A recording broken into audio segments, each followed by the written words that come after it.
বিশাল এক পাহাড়ের উপর এক ঈগল বাসা বানিয়েছিল।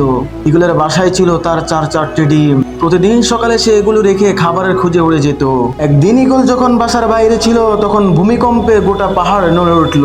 এতে ঈগলের একটি ডিম বাসা থেকে ছিটকে পড়ে গেল। গড়াতে গড়াতে সেই ডিম এসে পড়লো পাহাড়ের নিচের এক মুরগির বাসার উঠা। মুরগি সেই ডিমটিকে নিজের বাসায় নিয়ে এলো এবং অন্যান্য ডিমের সাথে সেই ডিমটিকে সে যত্ন করে রেখে দিতে থাকলো।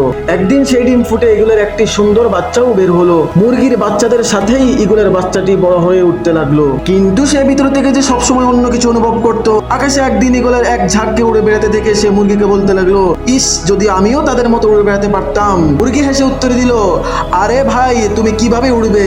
তুমি তো মুরগি, মুরগি তো কখনো উড়ে না।